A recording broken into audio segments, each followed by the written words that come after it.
This is the Spirit and Wellness Show. News and information from a higher perspective. With your host, Harry Wilkinson. Yes, it is your host, Harry Wilkinson, once again. And my apologies for the technical difficulties on the earlier broadcast of this.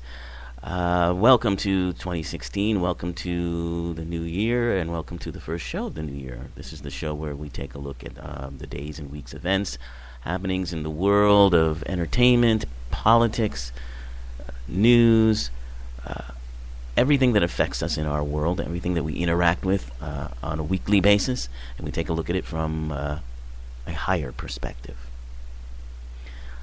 That higher perspective is what I call a spiritual perspective, also from the point of view of a term that I like to use, which is divine mind.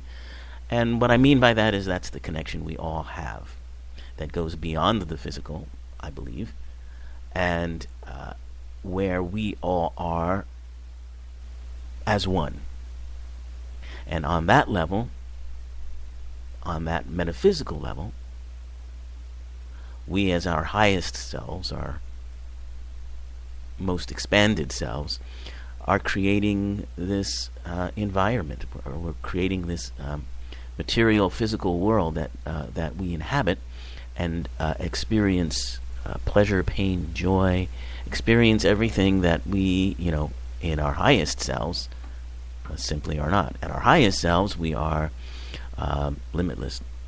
We are unstoppable. We are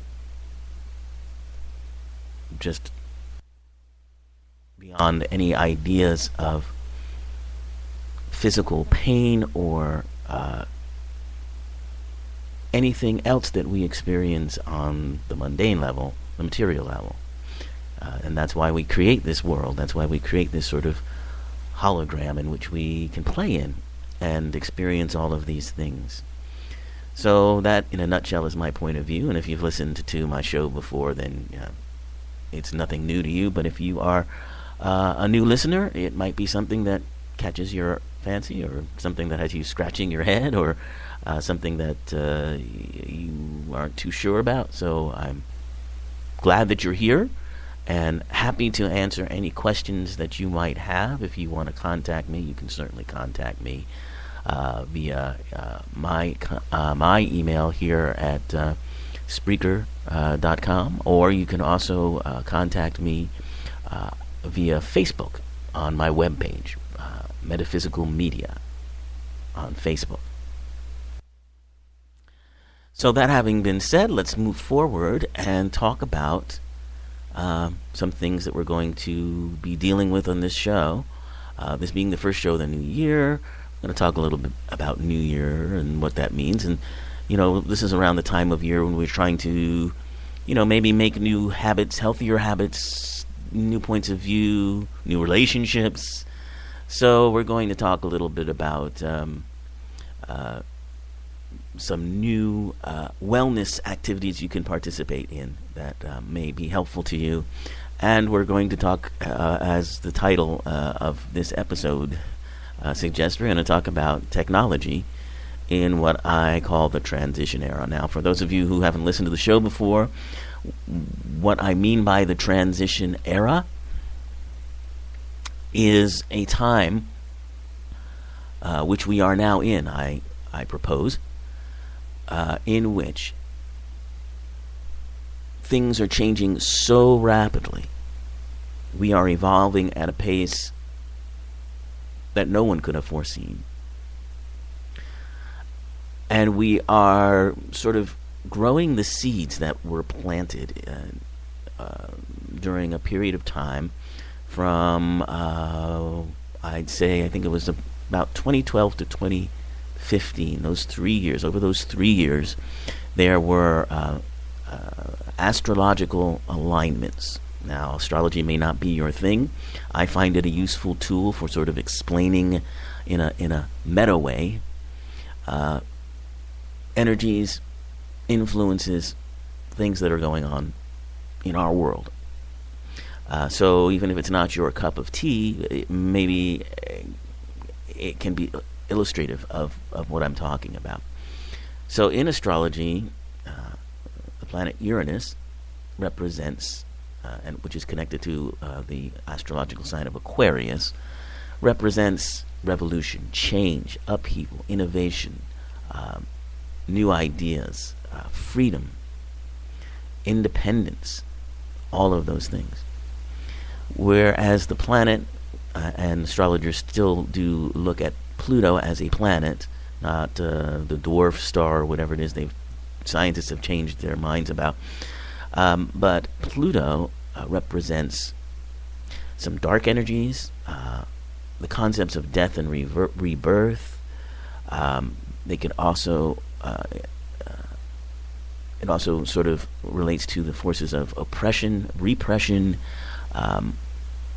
ultimate power. If you think about the terms that we use that are related to Pluto, plutocracy. Plutocracy is complete power in the hands of a few very elite people.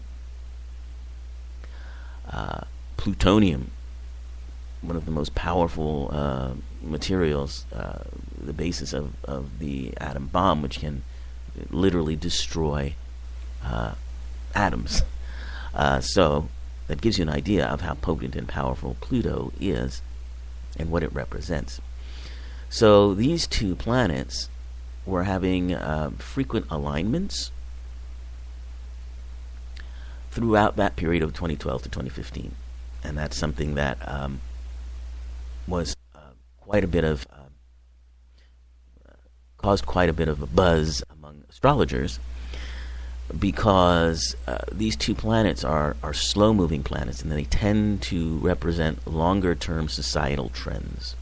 Now, when Pluto and Uranus act in accordance, as they did in the 1960s, you get transformational change that happens, not without incident, of course, but that happens with a sort of sense of commonality and a sense of purpose.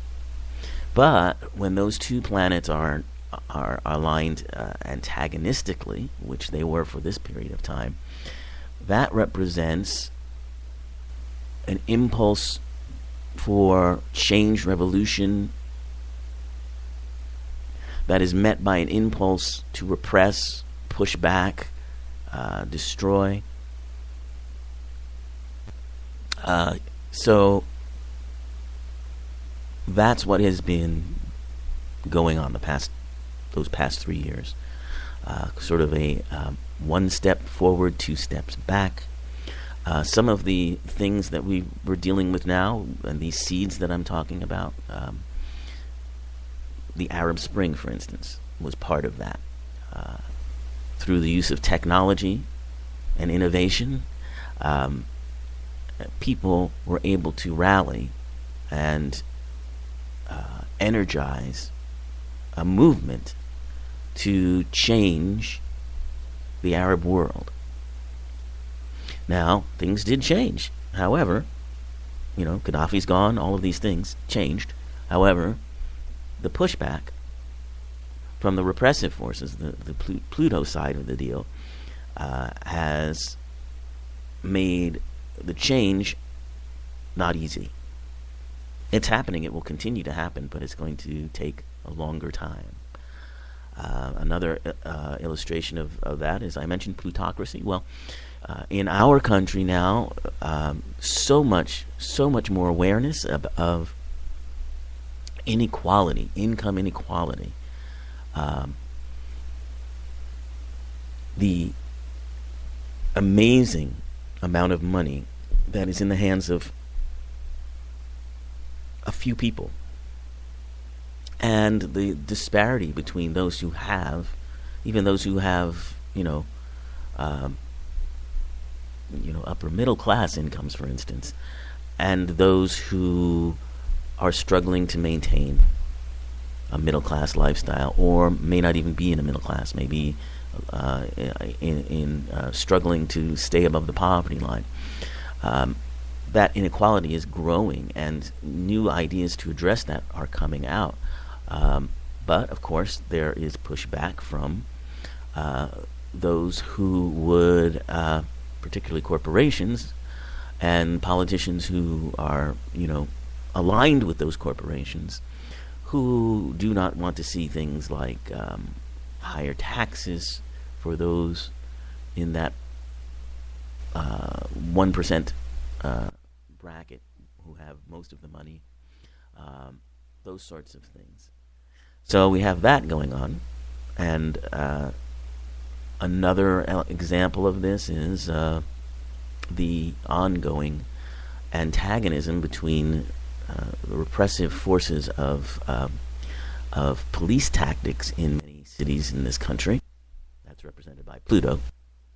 And movements like the Black Lives Matter movement, who are seeking to bring attention, and create positive change in the relationships between African Americans and other ethnic minorities in cities and the police that govern them.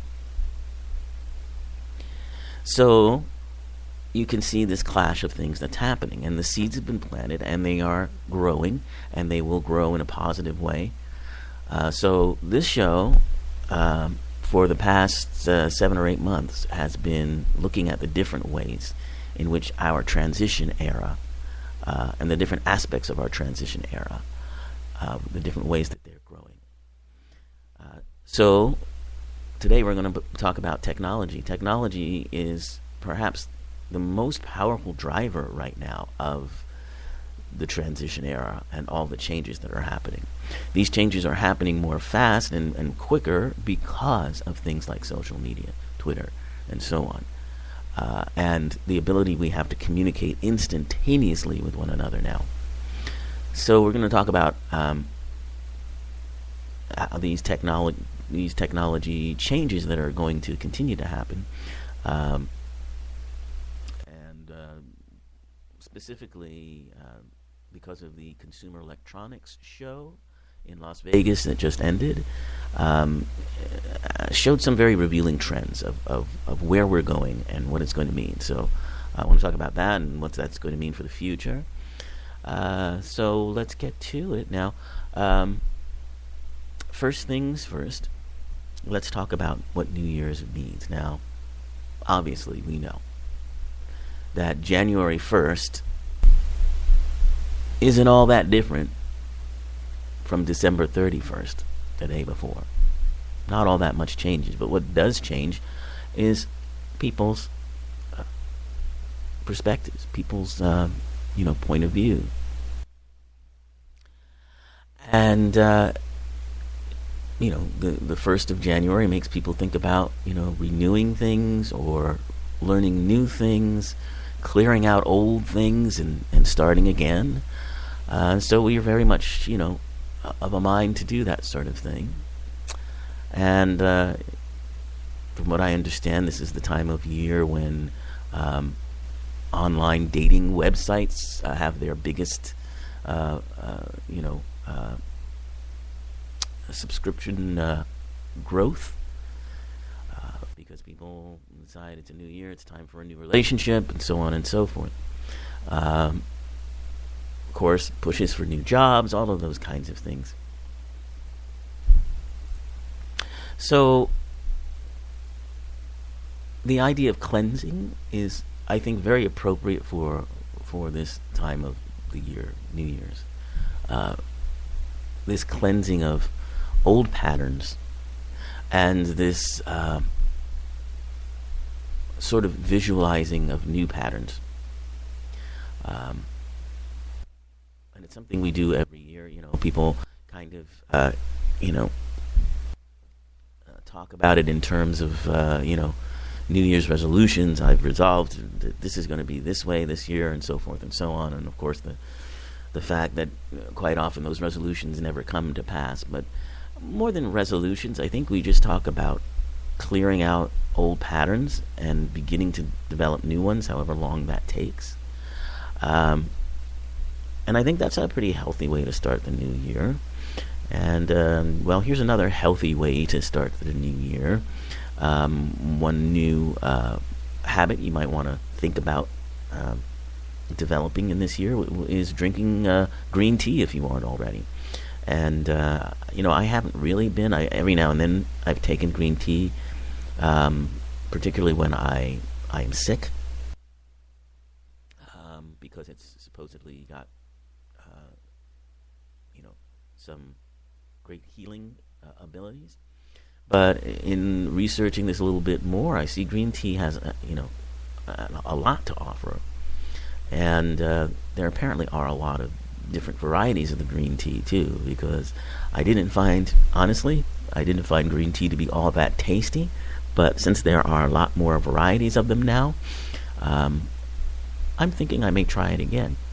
But green tea is a potent source of something called catechins, healthy antioxidants that inhibit cancer cell activity and help boost immunity. Green tea is also linked to lower cholesterol levels and less risk of heart disease. Green tea can also protect against bacterial infections and promote joint health and stronger bones. Green tea can help reduce inflammation. Inflammation is one of the biggest issues in health and wellness these days. Is inflammation of joints and so forth and so on. Green tea can provide mild stimulation and mental focusing effects, kind of like caffeine, except without the jitters that many people experience. And it can also serve as a metabolism support in losing weight or maintaining your weight. So it's kind of a good idea to think about maybe incorporating green tea into your into your routine this year. Now there's a number of different blends, if you will.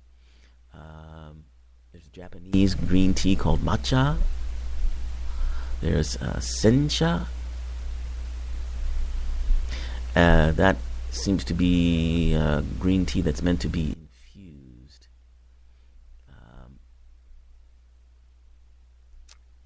There's Goyokura Jade Dew. That's what that means.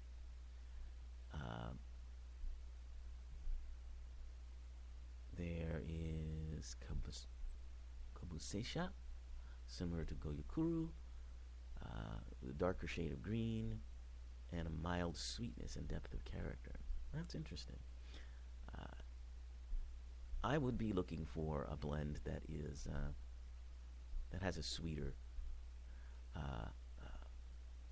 taste to it, because I've found that green tea, to my taste, is often tastes bitter. So I think that I would investigate that, experiment, try some of these new green teas that you could explore, and you can find a list of them at Dr. Weil, WEIL.com. It's Dr. Andrew Weil's website, and he has a section on anti-inflammatory diet, and he has a section here on green tea, which I will also post to my Facebook page when I'm done with the show here. So that's one thing you could think about incorporating in your world. Here's another thing that you can think about incorporating: a yoga pose. And I often give yoga poses here on the show to help people, and this is perhaps the most famous yoga pose that there is.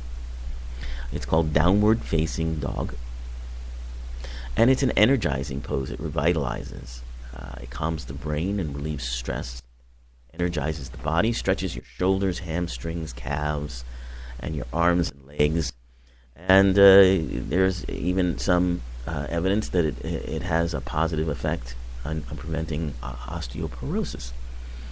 So downward facing dog is a very easy pose that you can do. It is basically a pose of the legs and shoulders.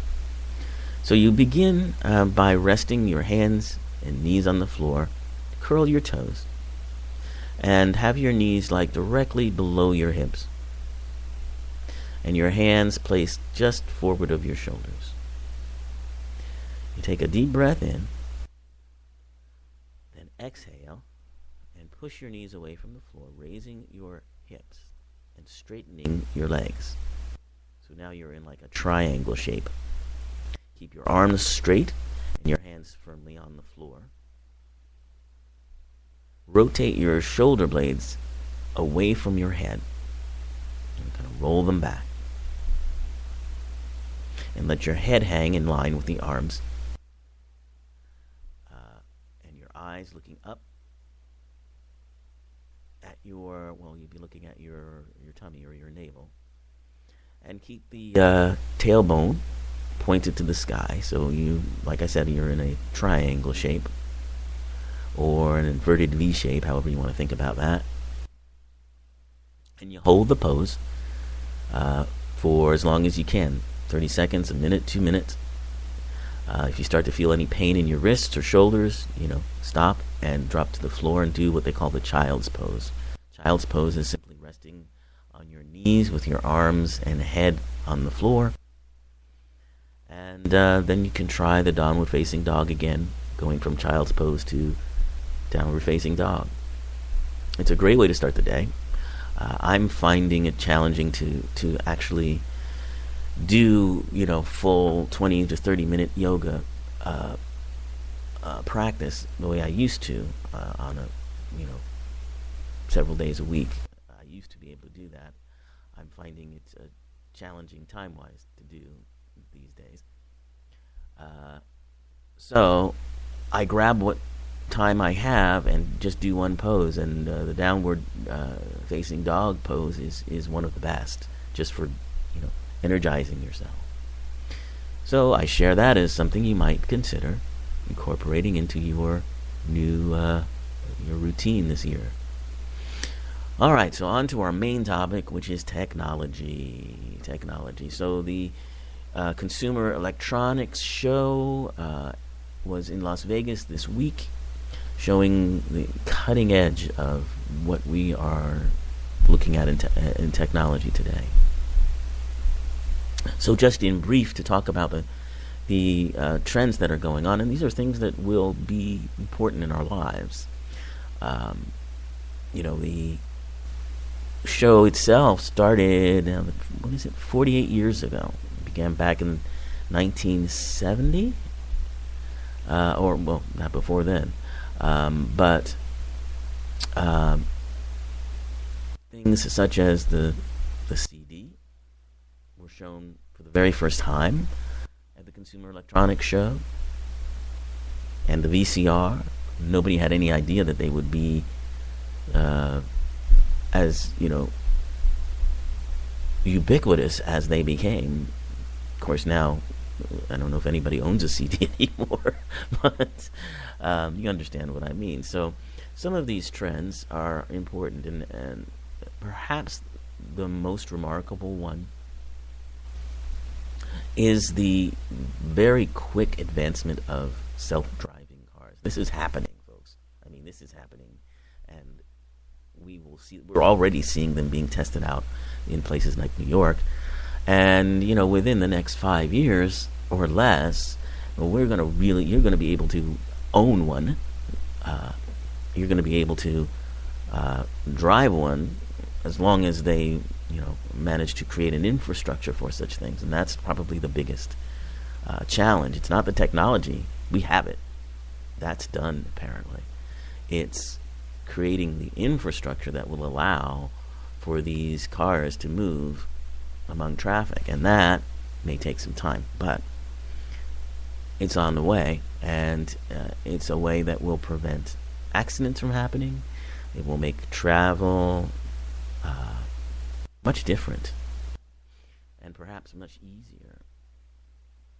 So that's one trend that's happening. And the other trend that is happening is what they call the Internet of Things.